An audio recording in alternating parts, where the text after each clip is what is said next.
Aaron, guys, thanks for, obviously, we've been working together for a while now. There's a lot of hours, man hours that you guys have put in yourself and as well as I have in terms of putting the policies together, you guys gathering information. So I think it's now that you guys are finally starting to see what I was talking about the first meeting when I was talking about the collective wisdom of our company and our 180 different offices coming together to provide, I guess you could call them solutions for your business and your insurance policies to protect your guys' businesses as a whole. As the first time I was out here, that was pretty much a very large part of why the three of us were sitting down. Mm-hmm. Right? I agree. Okay. Well, basically, like I said, I mean, the reason why I'm here for final presentation, just want to go through a couple of things that we found with the collective wisdom of our company, our 180 different offices working together to find things in your policy that, for lack of better words, that can be catastrophic. And Aaron, you had told me previously also that the one thing you were concerned about in your business was a catastrophic event that can happen and it not being protected. Mm-hmm. So that's basically what I want to talk to first. And one of the largest things that, you know, a lot of employees are dealing with in this downturn of economy and a recession are, you know, letting employees go. Have you let any employees go or fired any employees in the last, we'll say, 8 months? Maybe not that. I mean, a little bit longer than that, but. But I mean, you've definitely fired within people yeah. or let people go. You also. Now, what do you think? Typically, after someone leaves your office, after you have the conversation with them, listen, you're no longer employed by this company. How do they respond? Usually not too happy. Not happy.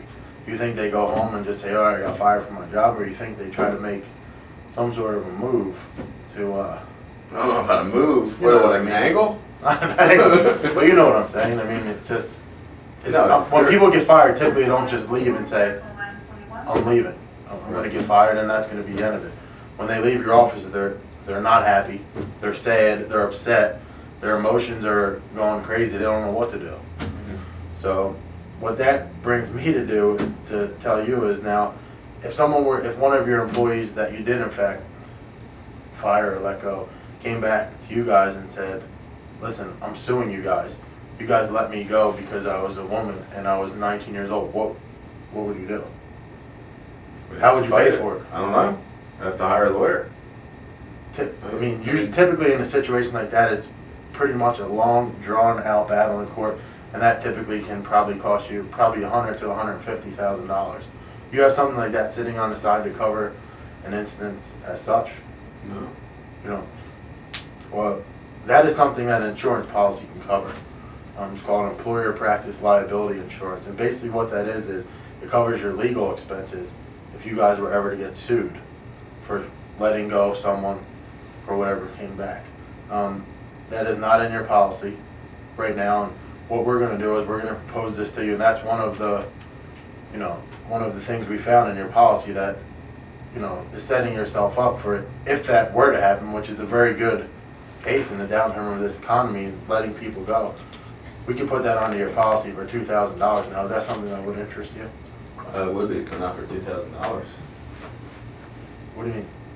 It costs $2,000 for that? Yeah, I mean, employee practice liability is pretty cheap. So I mean, if you ask me if I can, you know, pay $2,000 a year to protect a catastrophic event or something that's going to cost me $100,000, I would do that. No, I see where I understand. You would agree that that's pretty something that's. Yeah, no, it would be important.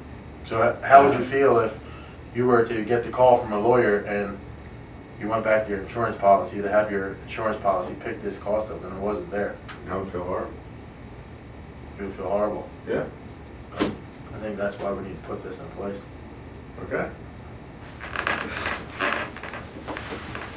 That's it. So you guys want to sign the paperwork?